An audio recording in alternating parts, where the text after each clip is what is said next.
नमस्कार दोस्तों, स्वागत है आपका मेरे चैनल रिटेन मेमोरी में। तो मैंने पीएचडी प्रिपरेशन के लिए कुछ क्लासेस स्टार्ट की थी, जो थी रिसर्च मेथोडोलॉजी की, जो सभी सब्जेक्ट के लिए सेम है और सेम ही पेपर आएगा सभी सब्जेक्ट का, जो रिसर्च मेथोडोलॉजी वाला पोर्शन है।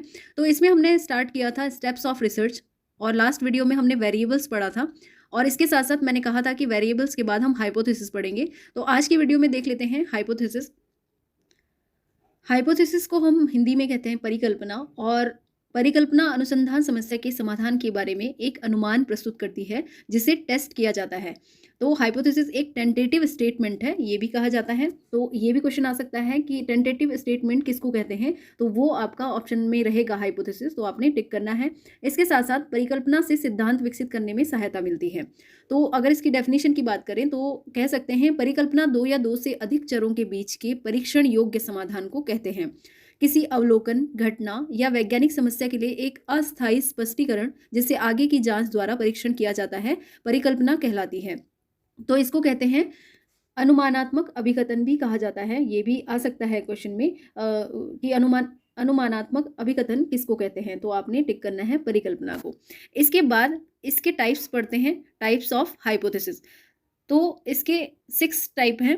पहला है सिंपल हाइपोथेसिस, कॉम्प्लेक्स हाइपोथेसिस, जटिल परिकल्पना जिसे कहते हैं, डायरेक्शनल दिशात्मक परिकल्पना, नॉन डायरेक्शनल अदिशात्मक परिकल्पना, नल हाइपोथेसिस शून्य परिकल्पना, और स्टैटिस्टिकल हाइपोथेसिस सांख्यिकीय परिकल्पना। तो सबसे पहले बात करते हैं कि सिंपल हाइपोथेसिस क्या होती है। तो इसमें एक स्वतंत्र व एक परतंत्र चर होता है, यानी एक डिपेंडेंट वेरिएबल और एक इंडिपेंडेंट वेरिएबल होता है, सिंपल हाइपोथेसिस कहलाती है। दूसरा है कॉम्प्लेक्स हाइपोथेसिस। तो इसमें जैसे सिंपल में एक ही होता है, कॉम्प्लेक्स में दो या दो से अधिक डिपेंडेंट एंड इंडिपेंडेंट वेरिएबल हो सकते हैं या होते हैं जिनके बीच कोई खास संबंध होता है। अब बात करते हैं कि दिशात्मक हाइपोथेसिस क्या होती है। तो डायरेक्शनल हाइपोथेसिस में क्या होता है, इसमें एक समूह का सहसंबंध दूसरे समूह पर देखा जाता है। अब जैसे कहा गया है डायरेक्शनल, तो इसमें क्या होता है कि एक समूह का सहसंबंध दूसरे समूह पर देखा जाता है, उसका इफेक्ट देखा जाता है और उसकी डायरेक्शन देखी जाती है कि वो किस वे में हो रहा है, पॉजिटिव वे या नेगेटिव वे में, यानी धनात्मक तथा ऋणात्मक प्रभाव देखा जाता है। तो ये इसकी दिशा हो गई है कि किस दिशा में जा रहा है, धनात्मक दिशा में जा रहा है या फिर ऋणात्मक दिशा में प्रभाव पड़ रहा है। तो इसको डायरेक्शनल हाइपोथेसिस कहते हैं। एक चर का दूसरे चर पर किस दिशा में परिवर्तन हुआ है, धनात्मक या ऋणात्मक दिशा में। नेक्स्ट है non directional hypothesis, non directional अदिशात्मक परिकल्पना। तो इसमें डिपेंडेंट वेरिएबल का प्रभाव इंडिपेंडेंट वेरिएबल पर दर्शाता है, लेकिन इसकी दिशा को नहीं दर्शाता है। ये प्रभाव तो दिखाता है डिपेंडेंट का इंडिपेंडेंट वेरिएबल पर, लेकिन कोई दिशा इसकी नहीं होती है कि किस दिशा में प्रभाव हुआ है, धनात्मक या ऋणात्मक। तो ये दिशा जहाँ पे निर्धारित हो रही है वो क्या होता है आपका, वो डायरेक्शनल हाइपोथेसिस होती है, और जहाँ पे दिशा नहीं होती है वहाँ पे नॉन डायरेक्शनल हाइपोथेसिस होती है। नेक्स्ट है जो सबसे ज़्यादा इंपॉर्टेंट है, वो है नल हाइपोथेसिस, जिसको कहते हैं शून्य परिकल्पना। तो नल हाइपोथेसिस वह परिकल्पना है जिसके द्वारा हम चरों के बीच कोई अंतर नहीं होने के संबंध का उल्लेख करते हैं, कोई अंतर नहीं होने के संबंध का उल्लेख करते हैं। इसको ये भी कहते हैं हाइपोथेसिस ऑफ नो इफेक्ट। ये भी आ सकता है कि हाइपोथेसिस ऑफ नो इफेक्ट किस में होता है, किस परिकल्पना में होता है। तो ये आपको नल हाइपोथेसिस याद रखना है। इसके साथ ही चरों के बीच प्रभाव नहीं की प्रकल्पना होती है, हाइपोथेसिस ऑफ नो इफेक्ट।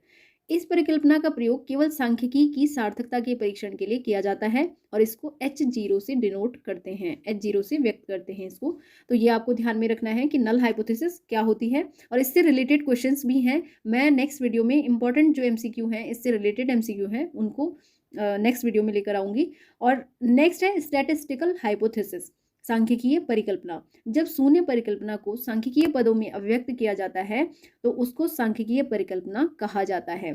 और एक सबसे ज़्यादा पूछे जाने वाला क्वेश्चन है, जो सबसे इम्पोर्टेंट है, हर साल के एग्जाम में आता है, PhD एग्जाम में, वो है परिकल्पना किसी प्रकार का शोध प्रश्न नहीं है। अगर आपके पास क्वेश्चन आता है कि इस तरीके से क्वेश्चन आता है fill in the blanks type का कि एक शोध प्रश्न नहीं है, तो आपको वहाँ पे टिक करना है हाइपोथेसिस को, परिकल्पना किसी प्रकार का शोध प्रश्न नहीं होती है।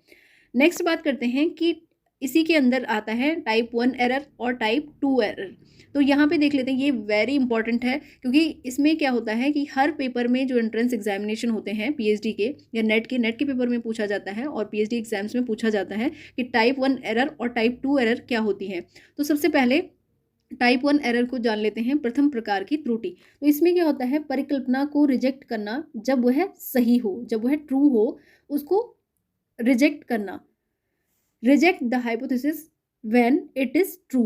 तो इसको इस तरह से भी आप देख सकते हैं, टाइप 1 में ट्रू को रिजेक्ट करते हैं और टाइप 2 एरर एक असत्य परिकल्पना को स्वीकार करना। A false hypothesis is accepted. False को एक्सेप्ट करना टाइप 2 और टाइप 1 में ट्रू को रिजेक्ट कर देना, जो वास्तविक है उसको रिजेक्ट कर देना। और टाइप 2 में क्या होता है, जो गलत है, जो फॉल्स है, उसको एक्सेप्ट किया जाता है। तो आप इस तरह से भी कर सकते हैं इसको यार, TR टाइप 1 और FA टाइप 2 एरर। तो यहाँ पे देख लीजिएगा, इस तरह के क्वेश्चन आते हैं। टाइप 1 त्रुटि की प्रायिकता को परिभाषित किया जाता है। इसके ऑप्शंस हैं, परिकल्पना को नकार देना जबकि वह सही है, परिकल्पना को नकार देना जबकि वह असत्य है, परिकल्पना को स्वीकार करना जबकि वह सही है, परिकल्पना को अस्वीकार करना जबकि वह असत्य है। तो इसका सही आंसर हो जाएगा, मैंने अभी आपको बताया था, type 1 error, reject the hypothesis when it is true. तो ये इस टाइप के आपके पास क्वेश्चन आते हैं। दूसरा देख लेते हैं, टाइप 2 एरर का क्या पूछा गया है। तो यहाँ पे है, in case of type 2 error which statement is true. तो यहाँ पे ऑप्शंस दिए गए हैं, a true hypothesis is accepted, a false hypothesis is rejected, a true hypothesis is rejected, a false hypothesis is accepted. तो मैंने अभी बताया था आपको कि यहाँ पे जो टाइप 2 एरर है, इसमें क्या होता है,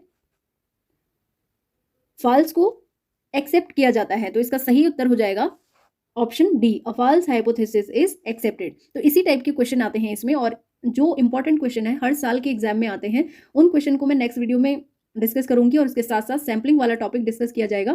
तो इस वीडियो को ज़्यादा से ज़्यादा शेयर करें ताकि सभी तक ये वीडियो पहुंच सके। Thank you so much.